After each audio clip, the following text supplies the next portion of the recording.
Hello and thank you for joining us for another episode of Bulldog Blitz. We're coming to you after a big rivalry win against Pearl River. Gulf Coast wins 25-3 to defend its #1 ranking and move to 8-0 on the season. We'll talk with Coach Jack Wright, a couple of his players, while we take a look at some highlights. Later on in the show, we'll introduce you to wide receiver Marquise Bridges.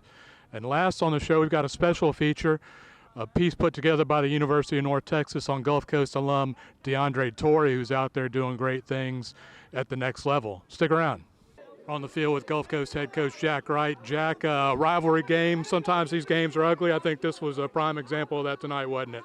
Yeah, it was ugly. I mean, our kids, I thought we played well. You know, just looking at the numbers, we played a little better than I thought probably. But I think the story of the night tonight was just, Pearl River really, I felt like, gave their absolute best. We got their best shot.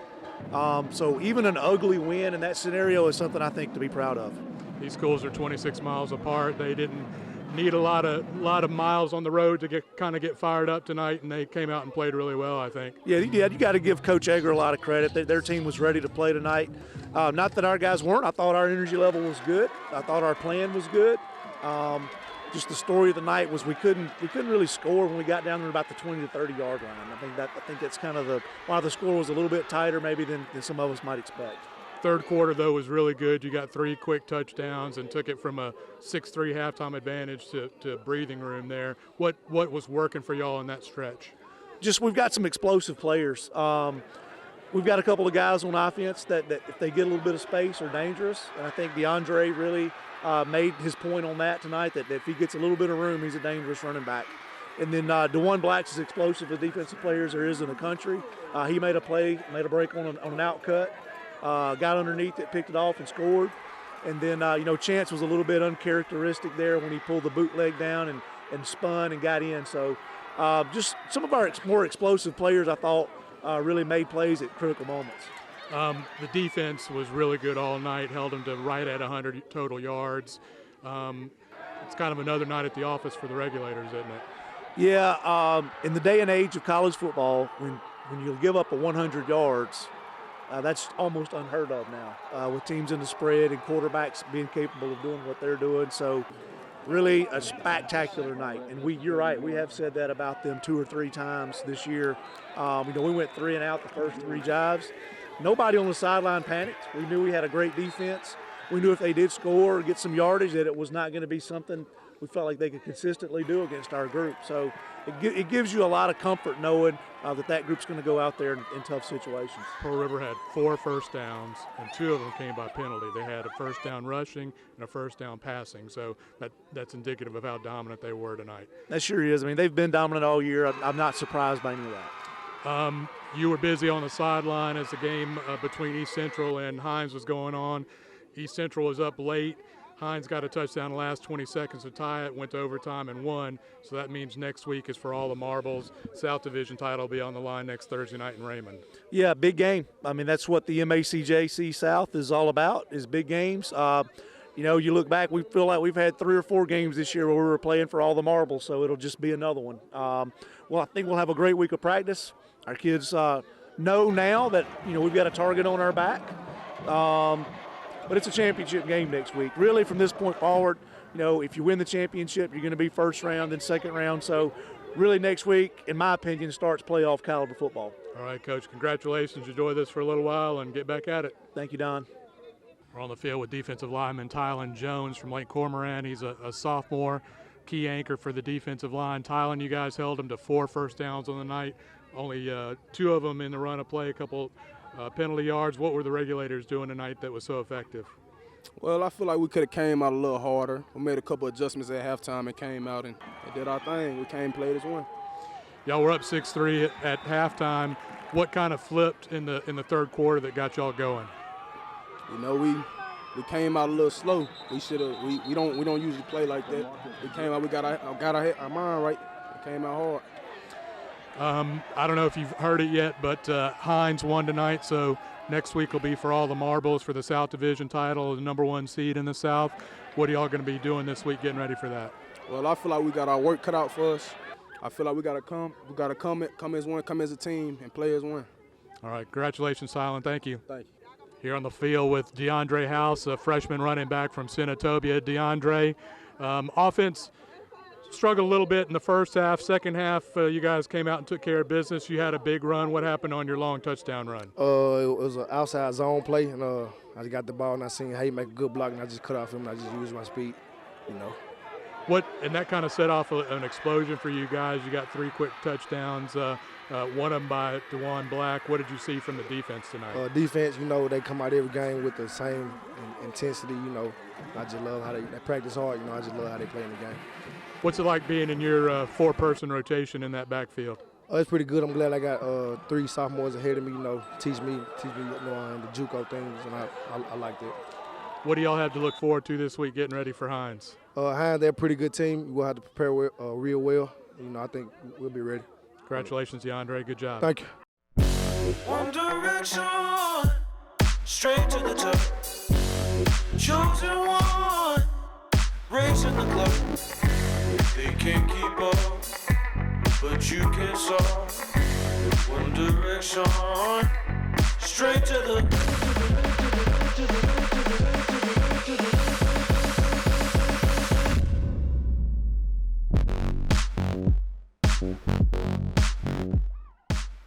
Let's meet wide receiver Marquise Bridges, a sophomore from Brookhaven. I first started playing, I was young. In Brookhaven, we started playing flag football up to about the 5th grade. In 5th grade, when I started Pee Wee with pads and all that, and I played 3 sports coming up: football, basketball, and baseball. But as I got older, I just fell in love with the game of football. Even in the off season, I'm thinking I got to get better. I got to prepare for the next season. It's a lifestyle too. You can compare football to life in so many different ways. So when I came here, it just felt like home. I love the facility. I love the coaches. I felt like they were honest with me. They ain't just say, you guaranteed to start. They just promised me an opportunity, and that's all I asked for. He aggressive, but it's a blessing. A lot of people really wouldn't understand, his coaching because he's so hard, he's on you. But like you said, he's gonna be a father figure, a mentor leader, and then a coach. And I feel like it's a blessing to be able to be here and have him as my coach. I feel like we're talented all the way across the board. We all put in the work, especially being under Coach Bam, we're gonna make sure every day we attack the field. We getting better every single day, take it 1 week at a time and just go out there and do what we know we're capable of doing. I love it. With the teachers and stuff, they make sure that you understand it, and if you don't, you can always go in their off time and their office hours, and you can talk to them about what you don't understand. All the people around here are friendly, and they love football too. So when you got a community that love football like that, it just make you want to go harder. I admire Miss Mack. She teach human growth and development. One of my other favorite teachers, she's not actually a teacher, but she's on this campus, she's in the office, is Miss White. She's always looking out for us, and she's just really sweet, and I just love that type of connection I have to her. My major is physical therapy. When I get done, I want to go into the physical therapy field because I feel like not only can I help people physically, but I can help them mentally as well, because that's just as important. Our defense, they tough. They gonna work, they gonna grind it out. Even if if the offense isn't just clicking at the moment, they gonna get stops, and we know when they get stops, we can convert off that. But they just keep going. They just some grinders, the regulators. I go home and spend time with my family and stuff like that. I like to go to my high school, see some of my teachers that I, admire a lot, some coaches, some old friends and stuff, just catch up with them, hang out. If it's not football, I like basketball and stuff like that, but in the season, I don't really mess with it, And I like music, I do a little something every now and then, but other than that, it's just hanging out. I'm the middle child pretty much. I have 2 older brothers, an older sister, and then I got 4 that's younger than me. And I'm like right in the middle. One thing about me, I'm optimistic. I'm always up. You'll never see me down about anything really. I just look at every day as a blessing and the opportunity to just show what I'm capable of doing. Running back Deondre House is the Primerica player of the game for the 25-3 win against Pearl River. House ran for 138 yards on just 10 carries, including a 67-yard touchdown. Primerica is committed to helping Main Street families save and invest for their short-term and long-term goals, providing life insurance and investment opportunities through mutual funds, managed investments, annuities, and business retirement plans. Contact Mike Landrum to learn more about Primerica at 601-268-0805 or at primerica.com/mlandrum, or contact your local Primerica office. Congrats to Deondre House, tonight's Primerica player of the game.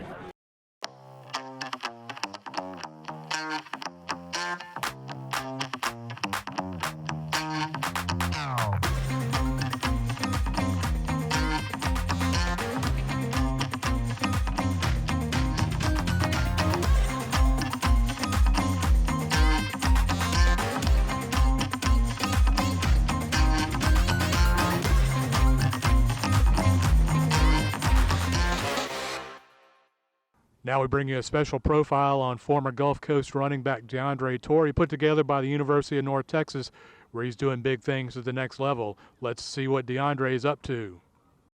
And off up the middle, breaks tackle, 20, 30, off to the races, 40, 50, 40, Torrey at the 20, 15, steps out of a tackle all the way for a touchdown, 92 yards. Torrey's a smart kid. He's a wise guy. He doesn't say a lot, but when he does speak, it makes sense. I mean, the guy stays locked in. He's explosive. He does things that are very instinctive. And you got to be careful with those guys because you don't want them overthinking. You don't want their instincts to ever get bogged down and weighed down. You want them to be able to play fast and play light on his feet, and that's exactly what he does. I grew up in Moss Point, Mississippi. I later went to high school in Goshen, Mississippi, where I played all 4 years varsity. And then I ended up going to Perk, which is Mississippi Gulf Coast Community College. Not being recruited is tough. You know, it's one of those situations where you feel like you're good enough, you feel like you're doing all the things right on the field, and to not be able to get recruited by the teams that are right around you that maybe see you more than anybody else is kind of a gut shot.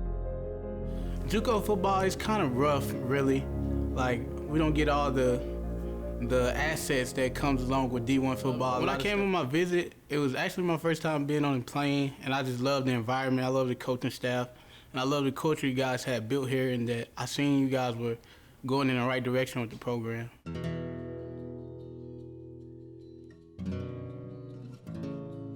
When you got the offer, what was that like? I was shocked. It was just relief. Like, I was just gazed for a second. I just didn't really know what to say. I went and told my mom, called my dad, and I was just happy. I was smiling for like 2 days.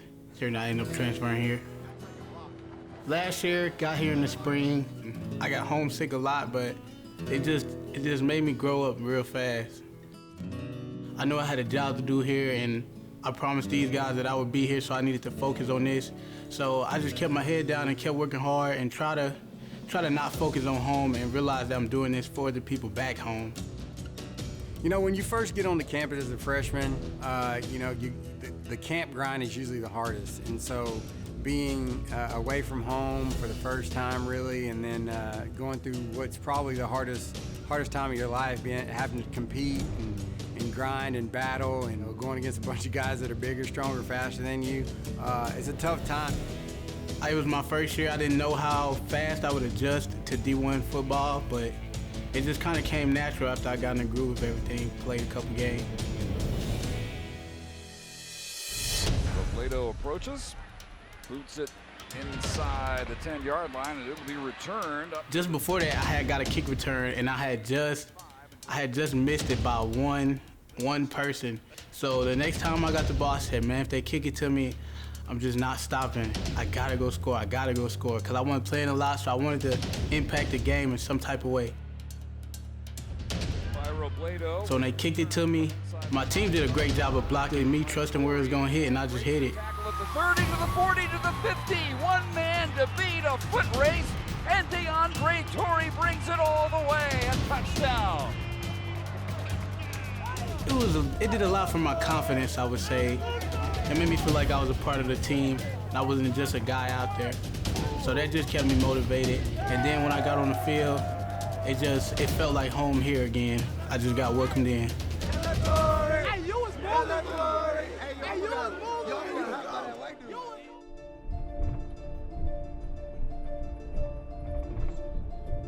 It's a big moment to be able to have the opportunity to go back home and play in front of everybody, and maybe against an opponent a lot of the times that you grew up watching, just being in that area.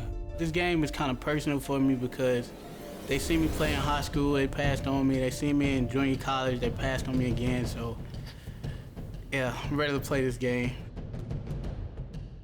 When you don't get recruited, every team that didn't recruit you, you kind of got a chip on your shoulder. And you really go out to prove it every day, of more so to the team that did recruit you, of how deserving you are of it, and hopefully everybody else takes notice of the player that you became and how they missed out on you. It's a little nerve-wracking, you know, to just know that they're right up the street and they've actually came and watched me play, and they decided twice that I wasn't good enough for their football team, I guess. So, yeah, like I said, this game pretty personal for me. You want to go out and you want to perform and you want to show the team that they missed a talent that was real close to them.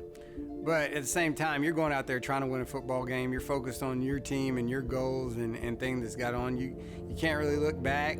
What's done is done. I hope I don't let my emotions get the best of me. I hope they play in the right way.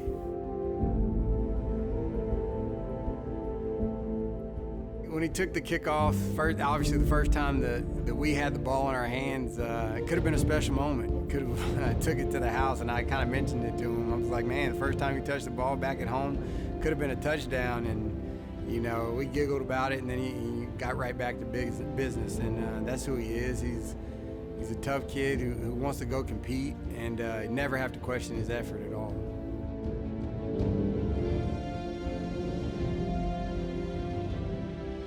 It's really just another game, but at the same time, it's a great opportunity to, you know, be closer around family and let them have the opportunity to watch you play. I got a lot of family coming out, got a lot of friends coming out. A lot of people don't make it, like especially the city that I'm from, a lot of people don't get this opportunity, so my family's definitely proud of me. They let me know a lot. And I do feel like I'm representing my family. That's why every time I go out there, I try to play every play for them.